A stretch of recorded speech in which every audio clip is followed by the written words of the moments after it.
all here. We like to start September with a potluck so people could come here, meet your neighbors, get a chance to see what people like to bring to potlucks and talk. We have an interesting schedule of things today, and I want to get them rolling along because we have some guest speakers. But the first order of business is kind of like out of Robert's Rules of Order. And what I need to do is to get formal voting for the new officers.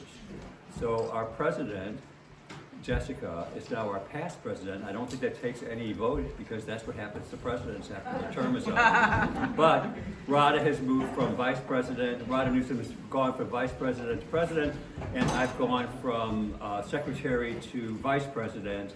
And we have, I don't think our treasurer needs to get voted for, Nancy. And we have a new board member, Carrie Honbaum. I want to just stand up and raise your hand. Yay! Who has not only offered to be on our board, but to serve as secretary and to help out with membership. And speaking of membership, if some of you can't recall having joined between last June and today, your membership has lapsed unless you're a lifetime member. So we changed things last year to a September to September year. And it's still the best deal in town. Individuals can go for a year for 20 bucks or a family for 40 bucks or for 400 if you want to do it. You never have to listen to me talk about membership for the rest of your life. So that's all there. And then the other, before we vote, the other members of the board who are here are Jackie Canterbury, who's in the back, was not only a great board member, but a phenomenal birder. The bird lady. And Colleen Epkin, who I don't think is here today. And she's continuing on as an at-large member. So if I can hear a proposal to select Rada and myself and Carrie Honbaum as the president, vice president, secretary. Okay, we have done this. Is there a second? I propose that the new board be accepted. You're moving to accept the slate of board members. I am. Okay, is there a second? Okay, and Michael has seconded it. All in favor say aye. Aye. All opposed? Okay, thank you. So we have a new slate of board members, and I want to thank all of them, including people who are past board members and presidents who are here, for all the time and effort that people put into making this island an amazing place to live in. What I'd like to do first is to introduce our sheriff.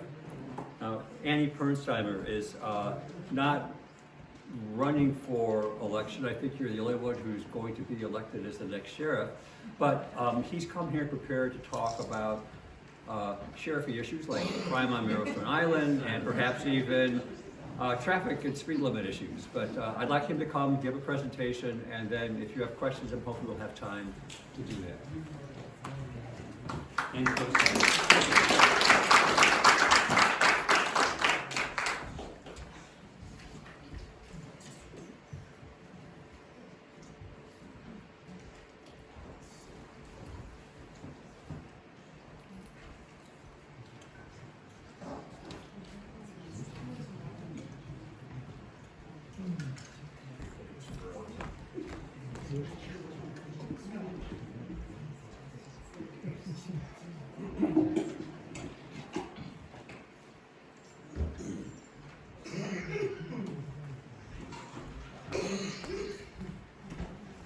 Can everybody hear me okay, or do I have to use a microphone? All right. First of all, I want to say thank you. Microphone. Microphone? I want to say thank you. Turn on. Hold down the button for a bit. I'm just batting 1,000. All right. I want to say thank you, and that I'm extremely jealous because I love Marrowstone Island. When I was working patrol, I used to love coming out here to the beaches and just driving on East Marrowstone, and everybody waves with all their fingers at us in our patrol cars. And I really like that. It's just a really nice place here. Everybody's friendly. It's kind of the old, the hometown you think of. You think of like the West, right? Everybody kind of gets along for the most part, and this is probably like the safest community in our county. Looking at the calls for service that I'll show you here in a bit on my slide. But it's there's not a lot of calls for service out here. There's not a lot of violent calls. I mean, everywhere has violent calls over time, majority, it's a very great place out here, which you all know, that's why you live here, right? So I'm going to talk a little bit about me, just because you don't really know me, maybe. I was raised in a little town called Fullerton, North Dakota, a little farming community on the southeast corner of North Dakota. After working for farmers for a bunch of years, I decided I wanted to travel the world, so I joined the United States Marine Corps after high school. The Marine Corps brought me out to the Pacific Northwest, where I was stationed on board the USS Nimitz, which is really interesting because at that time there was 42 jarheads on there and 6,000 sailors. So it was pretty interesting. It was a really good place to be. I got to travel the world, go do a bunch of cool things, obviously, and it was great. When I got out of the Corps, I moved back to the Bremerton area, and I got a job out Indian Island, which was my first introduction to this area, like right here. And so obviously I worked out there for a couple of years. While I was working out there, I had a couple of people that I worked with that were reserve deputies with the Jefferson County Sheriff's Office. And they said, you gotta go for a ride and just see if you like it. And I went for my first ride along with Pernsteiner, who's about to retire here after 36 years. And I was hooked, just immediately. You know, helping people out, driving fast occasionally, just doing fun stuff. You know, it was different every day. Get to go talk to people and help people solve their problems. I mean, I actually found my calling. It was great. So I've been with the Sheriff's Office for the past 27 years. I've worked my way up from reserve deputy to patrol deputy to patrol sergeant. I was the undersheriff from 2019 until January when the previous sheriff decided to retire early. But then I was appointed by the county commissioners this spring to fill the vacancy until the election, which is in November this year. And I'm unopposed. So, talk a little bit about what a sheriff is. And I like to point this out because the difference between a sheriff and a police chief. Some people don't know. The sheriff works for you, the people. Voted by the people. I listen to you, do what you want done. We were talking about speed limits earlier. I'm going to work with you to go up to the county and try and work on the speed limits that you want changed. Whereas a chief works for city council and basically does what the council does. So it's just a little different situation. There's 39 sheriffs in Washington state.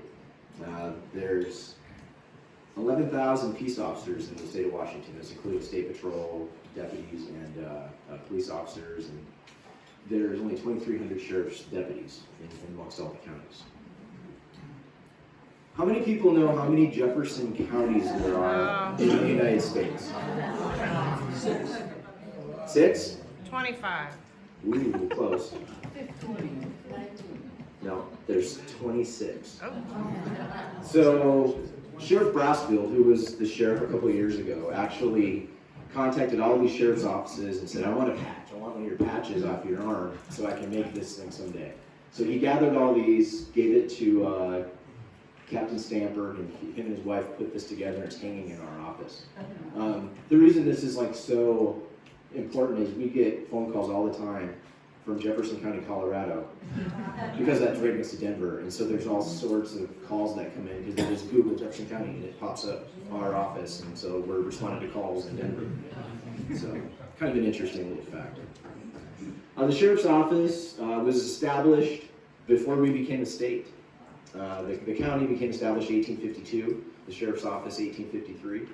We didn't become a state until 1889. So kind of an interesting fact. So we were still part of the Oregon Territory back in those days. We have a population roughly of about 34,000 people. We have a land area of 1,821 square miles, a water area, this includes like lakes and shorelines of 379. The number of patrol deputies that we have, including myself and the undersheriff, is 25. And we have 2 dedicated deputies that live in the west side of Jefferson County. So if you look at Jefferson County, basically it goes all the way from the Hood Canal Bridge to the Pacific Ocean.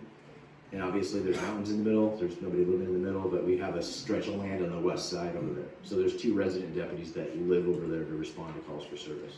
And they work like 24 hours a day. They're basically on call 24 hours a day. And actually the deputy in the back of the room used to work out there before he came to the east side a couple years ago. So we have a 56-bed jail that was built in 1985. Right now, we currently have 20 people incarcerated in the jail. We have 16 corrections officers. We have 5 civil deputies. They basically are responsible for courthouse security. Like when you go into the courthouse, they scan your stuff when you walk in, and they also work in the courtrooms, and they also serve civil papers in the courthouse. 1 animal control officer and 1 mental health navigator that assists us with crisis response to people that are in mental health crisis. So the way the county, the east side of the county, is broken down into patrol districts. So obviously we're in 3. It doesn't really show up on your screen there, but obviously you know where you're out there on N3. So every deputy is assigned to a patrol district. The deputy in the back of the room is Deputy Brian Peterson. The reason he's here is he's in charge of your area here. So if you have like a problem that's like an ongoing problem, not something that's happening there like right now, but like an ongoing problem that you want to talk to somebody with, he'd be the guy that you communicate with to like problem solve like a big issue that's going to take more than like a call for service. Hi, Brian. Hey, thank you. So this is the number of calls for service. So basically a call for service is any time a deputy responds to a call. It could be a traffic stop, it could be responding to an armed robbery, it could be a citizen complaint, whatever the call for service is, the number of calls for service. Last year we had 12,971, so almost 13,000 calls for service.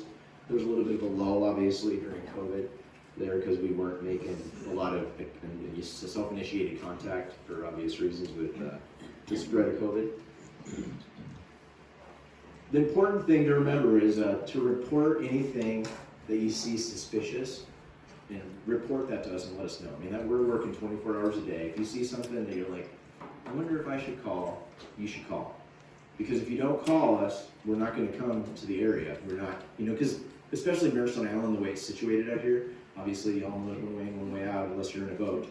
So unless we get called out here, there's not a lot of patrols that happen just simply for the fact that there's a lot of calls for service in Port Townsend and Port Hadlock that keeps the guys over there. They'll come over here and do a patrol, but then they get called right back out. So the more you call them here for something suspicious or a crime, that brings them out to the island and it brings them into the area. So you have to remember that. And also we staff based upon calls for service in that area. So if we don't get a lot of calls for service in the area, obviously there's not going to be a lot of staffing in that area. So always remember that if you don't report the crime, it didn't happen. So I mean, I've been to several presentations before. They're like, there's been burglaries all up and down, my road. Well, if no one calls us, we can't investigate it, so it doesn't show up on our statistical data. So pretty much it doesn't happen because we're not going to be able to solve it. There's not going to be an insurance claim because you need a case number to give to your insurance company. And when we recover like a bunch of stolen property, like we'll go to a house and arrest someone, there's going to be a massive stolen property at times we go there, we're not going to be able to return it because it was never reported stolen. So it's very important to, thank you, to have that reported to us so that we can identify property and return it to its rightful owner. So the total calls for service on Pernsteiner Island for 2024 was 165 calls for service. You saw we had 13,000 calls last year, 165 of them were out here on Pernsteiner. This year so far, there's been 133 calls for service. I looked at the main calls for service if there's a lot of, and animal complaints, like barking dog or aggressive dog, a lot of people walking on the beaches and their dog gets off leash and attacks another dog, those kind of calls. Welfare checks, just because obviously if you haven't heard from a neighbor in a while, their mail's stacking up, please call us and we'll come check on the neighbor to make sure that they're okay. So that's a high number there. And citizen contact requests, just people calling in, hey, I'm curious about this or question about that. Those are the top 3 call types out on the island right now. I'm not saying there's not other calls, there's a ton of calls for service period, but there's just not a lot of them. So the priorities for JCSO for 2025, as somebody said they wanted us to talk about the priorities, and I'm going to try and speed through this a little bit because I know there's other stuff that we want to talk about with speed limits and stuff, so it'll save some time to talk about that. Our big thing was accreditation. which is basically a set of standards that's put together by the state so that our policy and practice match the industry standard. So for instance, when we end up taking in drugs, we weigh them before they go in, we weigh them when they go out to the crime lab, we weigh them when they come back. There's a certain policy and procedure that's industry standard that we have to meet. So we've been trying on that for like 9 years, because it changes every year, there's new standards every year, and so we really put our nose to the grindstone, and we got it accomplished this May, so we checked that one off our list. Staffing. Our corrections officers, we've been understaffed in corrections for probably the past 12 years. As of August, we're fully staffed in the jail. So it's pretty miraculous. They might not stay that way for long because people become a corrections officer for a couple of years and then they can become a patrol deputy someplace else, and a couple of them are testing, but we're gonna keep it staffed. Transparency with the community. So there's a program called the Citizens Advisory Board, which has been around for about 10 years, and that's why Cammie Brown is here, because she's actually a member of the Citizens Advisory Board from the Port Hadlock area. And so basically we want members from each community within the county to talk about problems. So they basically meet every 2 months. We meet for about 2 hours at the Tri-Area Community Center next to the Chimacum High School. And we basically just talk about like problems you're facing in your community. I basically give a rundown of what's been going on at the sheriff's office, and just kind of, it opens up the two-way communication as far as like what's going on here, so I get kind of a better feel for the community, the problems that you're all facing within your community.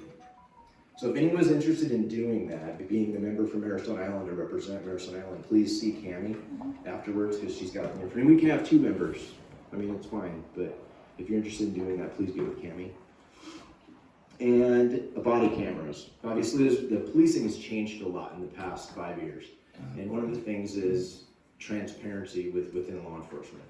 And so it's one thing that we really pushed for, and we were able to get body cameras in 2022. So we're able to basically video record every single call that we go on, which has been huge. Obviously, for if you end up going to a call for service, you can literally play the call for the jury if it goes to trial. So most of the time, those calls don't go to trial, simply because all the evidence is right there. The confessions the person made, it's on the video, so it makes it pretty easy. It was kind of an interesting little story here, because it's kind of a funny little tale. When we first got our cameras, there was obviously some concern with the deputies that, we're just going to be watching the videos. Being the sheriff and the undersheriff, they're going to be watching the videos, looking for policy violations, and we're just going to try and get people in trouble for policy violations. Like, no, that's not that's not what we're going to do. We're basically going to have a policy that the only time we can watch the video is if there's actually someone's actually calling in that you did something wrong, but then we would look at it, or if there's a use of force, so then we would look at the video. So anyways, so we had to like test out some of the cameras, because we were a couple different companies wanted to sell the cameras, and so we were testing out different cameras. And one of the deputies had one of the cameras on, and he ended up responding to this call for service. And it was this car, the guy went off the road, he was really drunk, and he hit a telephone pole. And he's still in the car when the deputy gets there.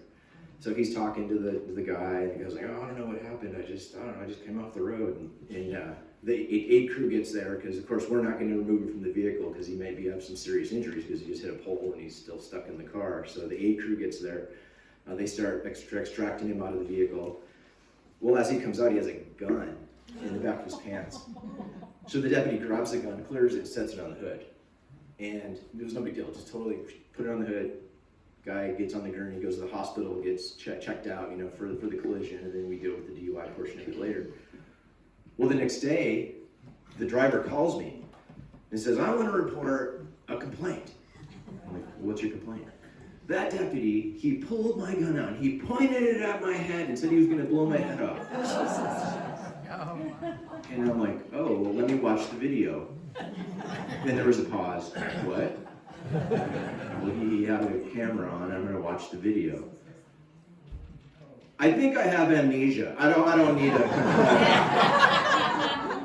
So that case seal the deal. Because it's like, it works just as much, you know, if the deputy screws up, it's gonna capture it. But also if someone's calling a you know, malicious complaint, it's also gonna show that. And so it basically just shows transparency in what we do. So that was a good little tale on that. Accreditation, why do we get accredited? Well, it helps increase public confidence within our agency, in the agencies. It shows that we're doing the industry best practices, increases our credibility in court and with other law enforcement agencies, improves agency morale and pride because we're an accredited agency. It reduces our liability insurance with the state of Washington because we're accredited and we're doing everything that we should be doing. And in the future, it's going to be required to get grants from the state, which it already has. So just because we got accredited this spring, the state ended up sending us a check for like $45,000. Hey, thank you. You got accredited. Here's $45,000. So we wouldn't have got that if we didn't get it. So our goals for 2026, we're going to continue to recruit staff for upcoming retirements because we have an aging population at the sheriff's office, and there's probably a handful of guys that could retire. They're sticking it out because they're enjoying what they're doing, but they have the ability to retire, so we need to recruit for young people, or different people to fill those spots. We're going to increase our training on use of force and domestic violence related investigations. We're going to hire an accreditation manager to assist with our yearly accreditation, because we got accredited once, but then after 4 years we have to go back in and get re-accredited. But we need an accreditation manager to make sure that we're on par every single year. It's just certain trainings and certain things that we have to do every single year. And if we miss a year, then we don't get re-accredited in 4 years. So we gotta make sure that we're on top of that.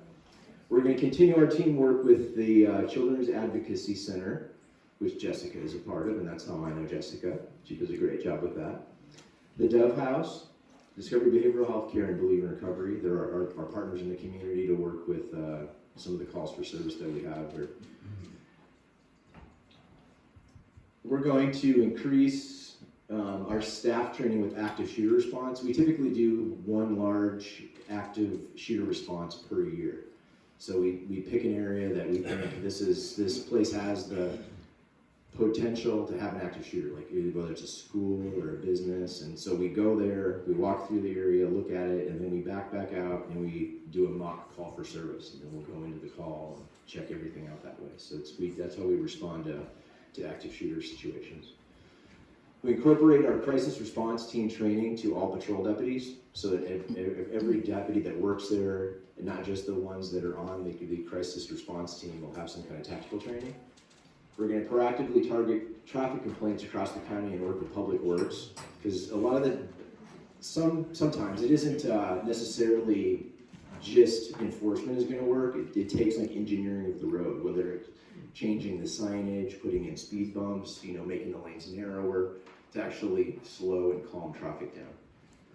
And we're going to conduct more neighborhood meetings within the county. So I think it's all about education and having the work back and forth. I mean, we work for you, we're public servants, so we need to know what's going on in your community so we can help you serve better. We're going to find more these are the issues of concerns that we have, is to find people that are qualified applicants who can afford to move here. Because it's pretty expensive if you're starting off your job to get a place to live in Jefferson County or find housing right now. The vehicle and maintenance increases for our vehicle fleet, they keep going up every year. So these are the struggles that we're having just because everything's so expensive with inflation.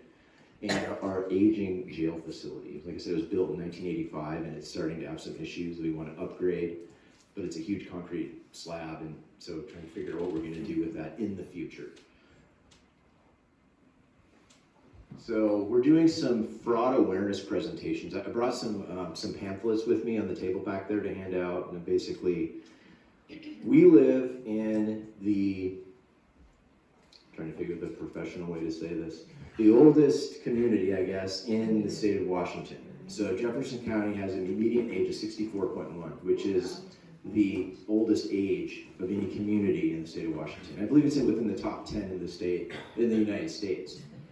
And it's because it's a great place to live and retire to, right? That's why everybody's here.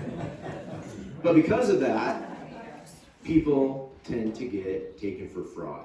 People will target, people that maybe won't call in something that's suspicious. They receive a suspicious phone call, and they may like fall prey to fraud.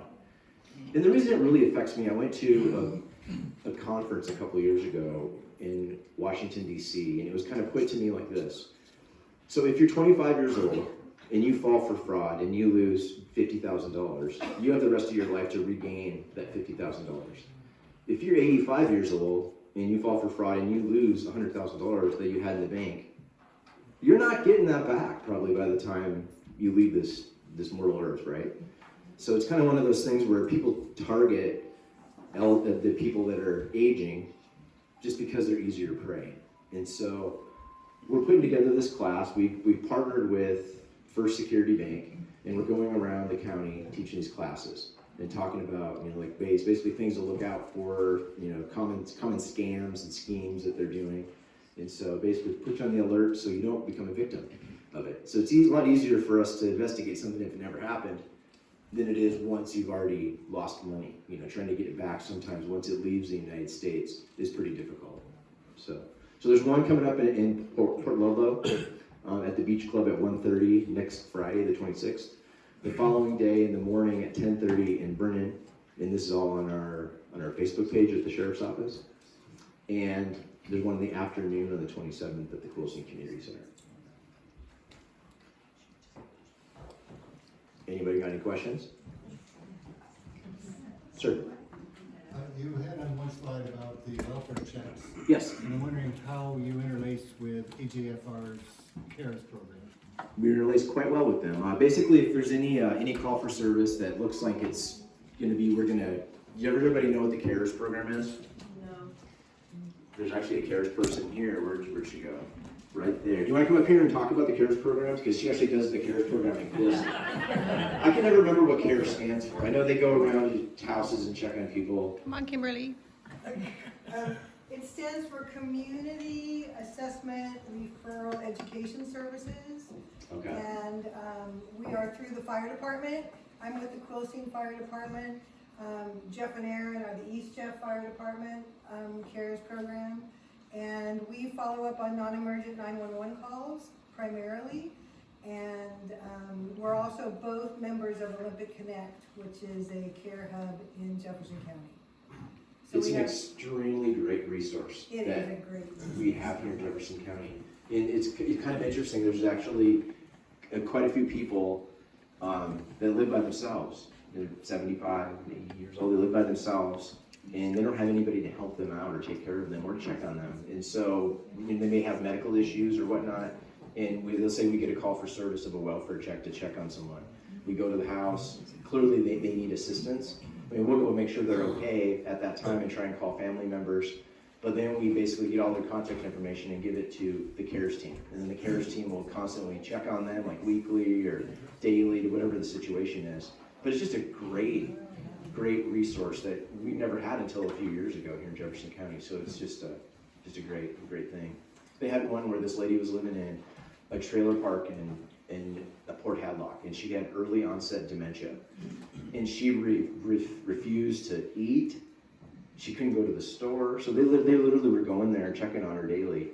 They checked on her like 80 times throughout the course of their interactions with her. And they would go to the store for her and get her groceries. And eventually they were able to get her into a care facility. But it just took that many tries of talking to her and working with her to get that to happen. But it's just amazing work that they do. My hat's off to the CARES teams in Quilcene and East Jefferson here. Yes? So I have a question. So it seems like fraud schemes change rapidly.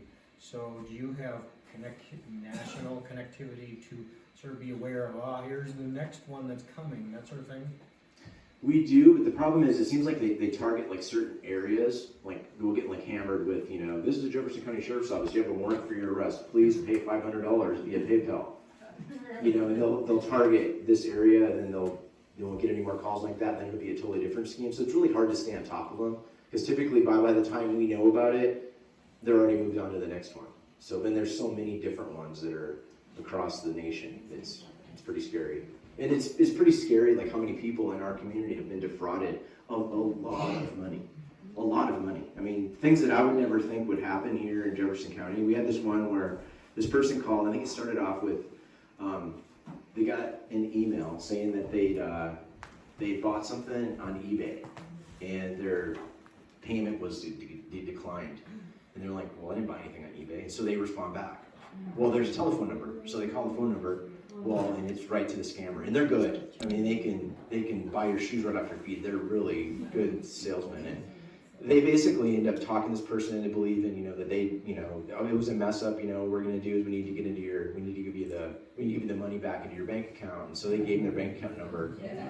They got into their bank account. It didn't stop there. So then it's like, well, then they hang up the phone and someone from the FDC, not really, but they said they were from the FTC, called and said, well, it looks like there was some suspicious activity in your bank account. What you really need to do is you need to get us $50,000 in gold. And someone is going to come to your house. And someone actually came to their house and took possession of this gold. I mean, it's just amazing. You would never think that would happen, right? It happens. And it happened here in Jefferson County. So these things it's amazing. You'd think, oh, I'd never fall for that. But there's people that I know quite well that if they believe it, once you're down that path, you're too ashamed or embarrassed to tell people about it. It's like, listen, I don't want people to make fun of me and know that I'd fall for that. But it happens, So I think it's important to relay that information and go to these trainings. I mean, if you want one here in Maristone, I can have your first security come out and we can do one here at your next meeting. I'm totally good with that. So. Sure. And AI is going to make it even much more sophisticated. It's going to be incredible. Right. Like the sound of your spouse's voice will be impersonated perfectly. It's really scary. It's very scary, yeah. AI is just amazingly scary anyways. But. Anything else? Sure. To what extent, or if you have maybe ever had swatting calls that are not genuine? We had one at the school a couple of years ago of a bomb threat that happened at the school. They're not very common. I mean, they do happen, but they're not very common. How do you filter that? How do you recognize how and react to it? Well, that one, I mean, since it was a school, we responded to like it was real. And it wasn't until, we cleared the school and got everything clear that we realized that this had actually been sent out to numerous schools. And other schools just didn't respond to it or didn't call us.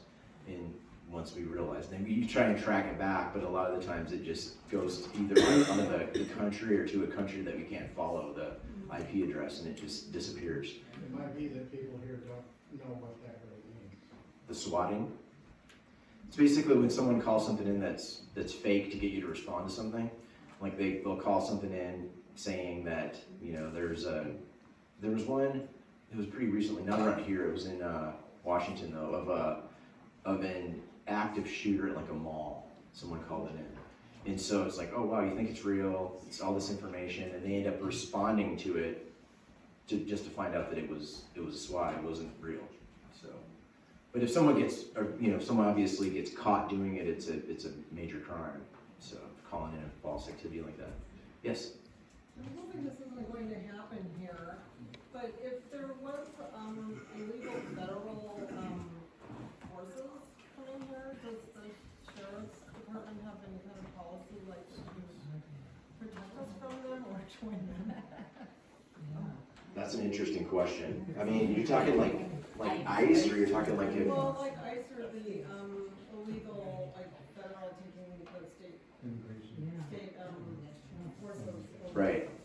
Yeah, we don't work with the federal government. Like I said, it's what I like about the sheriff's office is you work for the people. I mean, I work for the community. We're worried about the safety of our community in whole. I don't check citizenship. We work for our community. Now, are we going to stop like a large armored vehicle coming into our county and stand in front of it? I don't know if that's going to get to that extreme, and I don't know if. And there's a lot of scare stuff out on the internet. People talking about National Guard coming in and clearing things. Yeah. And I try and track it, and I mean, obviously there's a huge issue in those larger cities with crime, and they just don't have enough police force there, and so they're using it in addition to their police force, from what I've read anyways, to help with their... I don't mean coming in for actual crime, I mean take over from but takeover from, a fascist-oriented government that's trying to take over and scare the citizens. Yeah, that's not gonna happen. I wanna feel. We're not gonna assist the federal government in taking your property away from you or taking you out of your home. That's not what we're doing now. Because I'd like to know that. Yeah. Like I said, that's the thing, we don't work for the federal government, we work for the people of Jefferson County.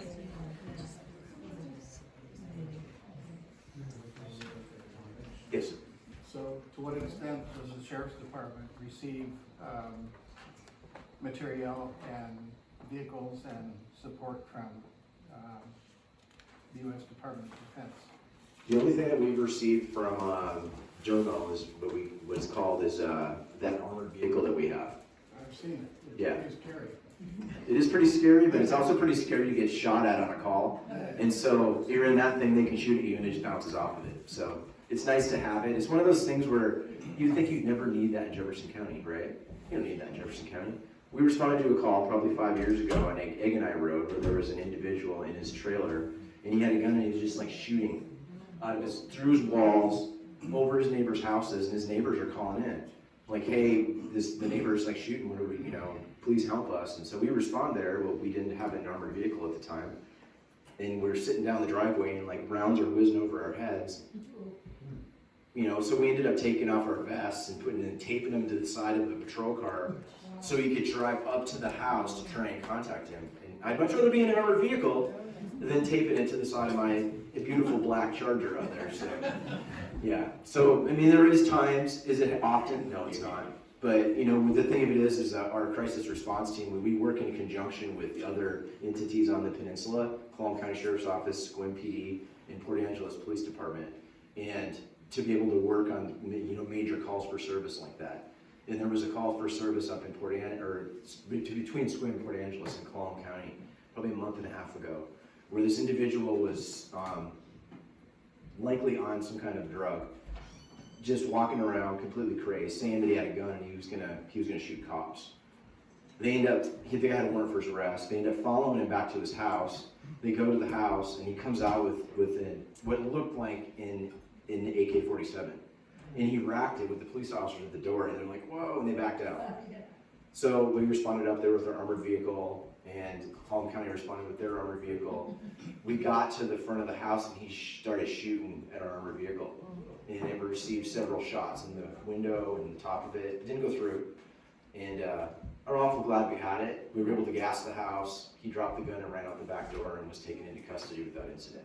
But without that armored vehicle, we wouldn't have the ability to deploy gas into the house. We'd be getting shot. We'd have to shoot back if we're there. Well, we can just be in an armored vehicle and let them run out of bullets. So it gives us a different opportunity. I agree with you. I don't like taking things from the federal government, but that was free, so it's kind of hard to turn it down. It's extremely interesting and very welcome to know that you exercise restraint. Yes. That's good. Well, Thank you. You're welcome. I'd like to thank the sheriff for coming over.